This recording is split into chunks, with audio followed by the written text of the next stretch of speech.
اہم ڈیولپمنٹ ہوئی ہے جس کی وجہ سے گزشتہ ایک ماہ سے حکومت اور اتحادی جماعتوں اور اپوزیشن کی جو ملاقاتیں ہیں وہ جاری تھی، مشاورت جاری تھی آئینی معاملات کے اوپر، کیونکہ 26ویں آئینی ترمیم کی منظوری ہونا تھی اور اس میں جو عدالت عظمیٰ کے حوالے سے کافی اہم شقیں اس میں شامل ہیں۔ ان معاملات پر پہلے کیونکہ جو پہلا مسودہ تھا اس میں 50 سے زائد شقیں تھیں، لیکن مشاورت کے بعد اس کو کٹ ڈاؤن کیا گیا اور اب اس میں 26 ترامیم ہیں، 26 یہ شقیں ہیں، جس میں سے 22 حکومت نے پیش کی ہیں جبکہ 4 JUI نے پیش کی ہیں۔ ثناء اللہ صاحب ہمارے ساتھ موجود ہیں۔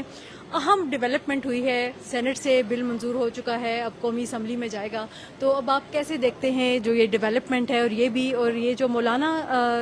صاحب کی جو الگ 4 شقیں ہیں اس کے حوالے سے پہلے الیبوریٹ کر دیں پھر آگے بات کریں۔ دیکھیں مونا، میں نے جو 10 امینڈمنٹ ہوئی تھی 2010 میں اس کا پروسیس میں شامل تھا، تو وہ یا 73 کے آئین کی جو تشکیل تھی، اس کے بعد یہ تیسرا بڑا موقع ہے کانسٹیٹیوشنل جو ہسٹری ہے پاکستان کی اس کے حوالے سے۔ اور آج اور اس میں جو بنیادی چیز یہ ہے کہ آج آپ اس سائڈ پہ کھڑے ہیں، وہ ترامیم جو ججز کے حوالے سے 18 امینڈمنٹ میں کی گئی تھی وہ ججز نے 19 امینڈمنٹ کے ذریعے واپس کرا دی تھی، آج وہ دوبارہ سے بحال ہوئی ہیں۔ ایک تو یہ بڑی ڈیولپمنٹ ہے۔ دوسری بڑی ڈیولپمنٹ یہ ہے کہ تعداد نہ ہوتے ہوئے بھی 2/3 اکثریت حاصل کر لی گئی ہے، اور نیشنل اسمبلی میں بھی اب حاصل کر لیں گے، یقیناً وہاں شارٹیج ضرور ہے۔ تو یہ بڑی ڈیولپمنٹ ہے، اور یہ اس کی ٹائمنگ بڑی اہم ہے۔ ٹائمنگ اس لیے بڑی اہم ہے کہ 25 اکتوبر کو chief justice of Pakistan retire ہو رہے ہیں، اور ٹائمنگ اور حکومت اور جو ادارے تھے وہ چاہتے تھے کہ 25 اکتوبر سے پہلے یہ تمام عمل جو ہے مکمل کیا جائے۔ تو اس میں نیت اور جو مقاصد ہیں وہ بڑا عمل دخل ہے کہ نیت کیا ہے اور مقاصد کیا ہیں، وہ واضح طور پر سب کو نظر آ رہے ہیں کہ حکومت نہیں چاہتی کہ کانسٹیٹیوشنل اور پولیٹیکل کیسز یا 184 کے کیسز وہ موجودہ جو سپریم کورٹ کی ہیرارکی ہے وہ سنیں، اسی لیے وہ آئینی عدالت کا معاملہ لے کے آئے، لیکن مولانا صاحب کی کنسلٹیشن کے بعد اس کو ایک بینچ میں تبدیل کر دیا گیا، اور وہ بینچ بھی پارلیمانی کمیٹی بنائے گی جو 12 رکنی ہوگی، پارلیمنٹ کے ارکان بنائیں گے، وہ سپریم کورٹ کے ججوں پر ہی مشتمل ہوگی۔ لیکن سپریم کورٹ کے ججز کون سے ہوں گے، سینئر موسٹ میں سے یا جونیئر ہوں گے، وہ یہ پارلیمانی کمیٹی طے کرے گی۔ اور اسی طرح چیف جسٹس آف پاکستان کی جو تعیناتی ہے اس کا طریقہ کار بھی بدل دیا ہے، اور انٹرسٹنگلی بات ہے کہ 2 چیزیں ہیں اس میں۔ ایک تو موجودہ چیف جسٹس آف پاکستان 3 دن کے اندر اگلے 3 دن میں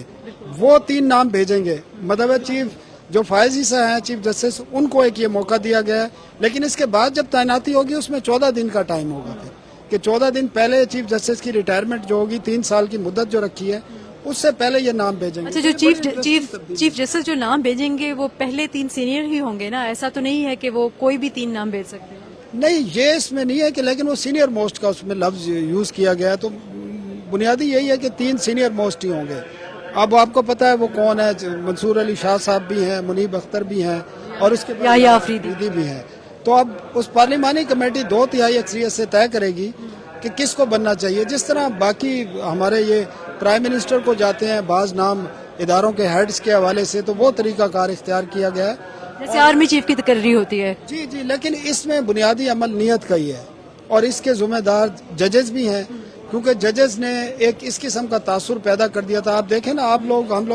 عام آدمی بھی ڈیسائیڈ کر جاتا تھا، ایک بینچ بنتا تھا، ہمیں فیصلے کا پتہ ہوتا تھا۔ تو جب اس قسم کی سچویشن آ جائے جس سوسائٹی میں، جس آپ کے جو عدالتی نظام میں، تو پھر اس قسم کی پھر ترامیم بھی آتی ہیں۔ تو ان ترامیم کے کچھ مقاصد ہیں جو حکومت اور ادارے حاصل کرنا چاہتے ہیں، اور وہ آج لگتا یہ ہے کہ وہ حاصل کر لیں گے، اور ان جو ترامیم آج پاس ہوں گی اگلے 12 گھنٹے میں ان پر عمل درآمد اس طرح ہوگا کہ یہ جب پریزیڈنٹ کو جائیں گی، پریزیڈنٹ کی کنسنٹ کے بعد یہ گزٹ نوٹیفیکیشن ہوں گے، ایکٹ بن جائے گا۔ ایکٹ نہیں، یہ آئین کا حصہ آئین کا حصہ بن جائے گا، ڈیفرنٹ، یہ آئین میں ہوں گے، اور اس پہ فوری طور پر پارلیمانی کمیٹی بنے گی، جوڈیشل کمیشن جو ہے وہ ریوائز ہوگا، اور باقی جو انہوں نے کرنے ہیں اقدامات وہ فوری طور پر ہوں گے۔ یہ فائز عیسیٰ کی ریٹائرمنٹ سے پہلے یہ ساری چیزیں ہو جائیں۔ اچھا، لیکن آج جب وفاقی وزیر قانون کی پریس کانفرنس تھی، آپ بھی موجود تھے، آپ نے بھی سوال کیا، میں نے بھی سوال کیا، تو وہ ان سے جو ہم نے کلیئرٹی لی تھی کہ کیونکہ یہ کچھ حلقہ یہ کہہ رہے تھے کہ یہ کہیں قاضی فائز عیسیٰ کو فائدہ پہنچانے کے لیے یا ان کو ریٹین کرنے کے لیے یہ یہاں پر یہ ترمیم اس لیے 25 سے پہلے کی جا رہی ہیں، تو وہ تو انہوں نے واضح کیا تھا وہاں پہ کہ چونکہ ان کی ایج 65 ہو رہی ہے، تو کٹ آف ایج چونکہ 65 ہے، تو ان کو اس چیز کا بینیفٹ نہیں ہوگا، ہی ول بی ریٹائرڈ، بٹ یہ ہے کہ جو نیکسٹ 3 ہے اس میں سے بھی چیف جسٹس کو چنا جائے گا۔ وہ نا بدقسمتی یہ ہے کہ پاکستان میں قانون سازی اس لیے نہیں ہوتی کہ بندہ کوئی بہت کمپیٹنٹ ہے اس کے لیے کر لیا جائے. اور ہمارے یہاں ایک عام فہم جب بات ہوتی ہے نا کسی کو فیور دیے ہوتے ہیں بھائی یہ تمہارا سالہ لگتا ہے, تو فائز عیسیٰ کسی کے سالے تھوڑی لگتے ہیں. اور ہر ایک اپنا انٹرسٹ دیکھ رہا ہے, پولیٹیکل پارٹیز بھی, ادارے بھی, ان کے جو انٹرسٹ ہیں اس کے انٹرسٹ میں اگر فائز عیسیٰ فٹ ہوتے تھے تو فائز عیسیٰ کو وہ انہوں نے منا لینا تھا. وہ فٹ نہیں ہوتے, ان کے جو مقاصد ہیں اس کے لیے قانون آئین میں ترمیم کا سہارا لے کر وہ پورے کیے جا رہے ہیں. یہ ضرور ہے کہ ریفارمز کی ضرورت تھی. ہمارے یہاں جو عدالتی نظام ہے وہ اس قسم کا ایکسپوز ہو چکا ہے, پولیٹیکلی ایکسپوز ہو چکا ہے. مطلب واضح نظر آ رہا ہے کہ جس طرح سوسائٹی کے باقی طبقات ڈیوائیڈ ہو چکے ہیں, میڈیا ڈیوائیڈ ہو چکا ہے, پولیٹیشین ڈیوائیڈ ہو چکے ہیں, بیوروکریسی ڈیوائیڈ ہو چکی ہے, تو ججز بھی ڈیوائیڈ ہو چکے تھے اور نظر آ رہے تھے. تو ان کے لیے بھی ایک میسج ہے کہ آگے چل کے انہوں نے اس پاکستان کے لیے کام کرنا ہے, نہ کہ کسی سیاسی جماعت کے لیے یا کسی طبقے کے لیے یا اسٹیبلشمنٹ کے لیے کام کرنا ہے. بہت شکریہ آپ کا. تو پارلیمنٹ میں یہ ہلچل ابھی جاری ہے کیونکہ سینٹ سے جو کہ ایوان بالا ہے وہاں سے تو 26ویں آئینی ترمیم کی منظوری اکثریت کی یعنی کہ 2/3 ووٹوں سے ہو چکی ہے, لیکن قومی اسمبلی میں ابھی یہ بل پیش ہوگا. وہاں سے منظوری کے بعد یہ صدر کو بھجوایا جائے گا, صدر کے دستخط کے بعد یہ گزٹ کا حصہ بن جائے گا اور پھر یہ ایک آئین میں شمار ہو جائے گا اور پھر اس کے اوپر پارلیمانی کمیٹی اپنا کام شروع کر دے گی. اور انڈیپینڈنٹ اردو سے اب تک کے لیے اتنا ہی.